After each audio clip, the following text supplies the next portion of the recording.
Do you know you can use bubble wrap to decorate a cake? I'm starting with rainbow cake layers, weighing the cake batter to divide it into 6 equal portions and adding gel colours to each one. And to use just one bowl, mix the colours in this order so you don't need to wash the bowl in between colours.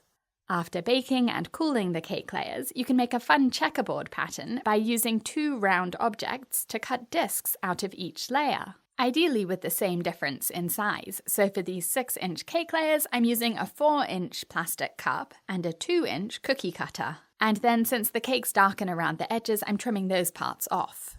Now for the fun part. Mix and match to make colourful rings of cake and layer the cake with filling. This is going to be so much fun to cut into later. I'm using my very vanilla cake and my 4-minute buttercream, and the recipes are on britishgirlbakes.com. The bubble wrap design needs a smooth surface to attach to, so start by frosting the cake. Since I'm going to use white frosting for the bubble wrap design, I'm adding a second layer of frosting now so that you don't see any of the colourful cake through the white parts of the bubble wrap design.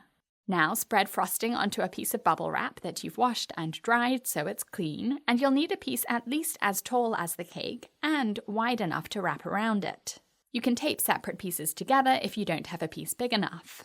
I'm spreading the frosting about 1 centimetre higher than the cake and a few centimetres wider to make sure it completely covers the cake. Make sure you can't see any shadowing of the bubble wrap through the frosting because that means the frosting is too thin.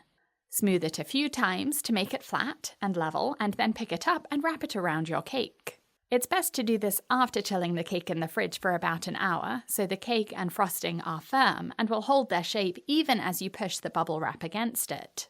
Push along the join, where the bubble wrap overlaps, and then put the cake back in the fridge for an hour. When you peel the bubble wrap off, you'll have this gorgeous, unique bubble wrap texture in the frosting. Use a sharp knife to trim off the extra buttercream from the seam to leave it smooth, and trim off the frosting that's sticking up above the top edge of the cake too. I'm using the round end of a paintbrush to push in some of the bubble wrap holes that haven't imprinted the frosting properly down here at the bottom of the cake. You could leave the cake like this, or fill in the holes in the bubble wrap with another colour, or lots of colours. You only need a little bit of each colour, so mixing the colours in a cupcake or muffin pan is an easy way to make cleanup time quicker, instead of washing lots of little bowls. Just like the cake batter, I'm tinting the frosting in this order so that I don't have to wash my spatula in between colours. Count the number of rows of bubble wrap dots and divide that by your number of colours so that you cover the same number of rows for each colour so that they're evenly spaced down the cake. Spread the colours over the bubble wrap frosting as quickly as you can because the cake will start to warm up after a few minutes out of the fridge, so the bubble wrap pattern will get softer and you need it to be firm so that these colours fill the holes instead of blending into them and squashing them. I'm overlapping the colours to make a rainbow gradient rather than distinct stripes of colour. Scrape around the cake with a cake comb until you like the effect. I love the way the colours look on my cake comb as I scrape them off. A metal cake comb is ideal because you can heat it with hot water or a blowtorch, and then it will scrape off the excess buttercream really easily without needing to use much pressure.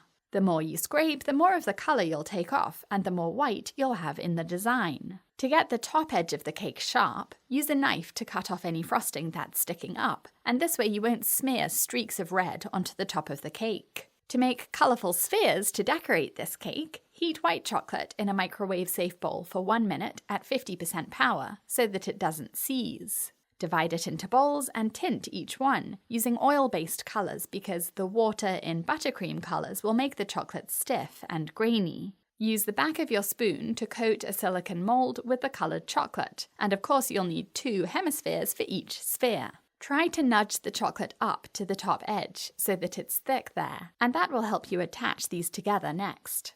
Put them in the fridge to chill and harden, and then hold a plate under hot running water to heat it and dry it off, and then place the chocolates on the plate to melt the edges. Press them together to make spheres. It's best to wear gloves for this so that you don't leave fingerprints on the chocolate, which will dull it. To attach the chocolates to the cake, you can either use a dot of buttercream, which will set onto the cold cake and act as glue to stick the chocolates in place, Or you can use melted chocolate, which will do the same thing. Buttercream will be the most secure when it's cold, so if the cake is going to be out of the fridge for more than 1 or 2 hours, I would use chocolate instead.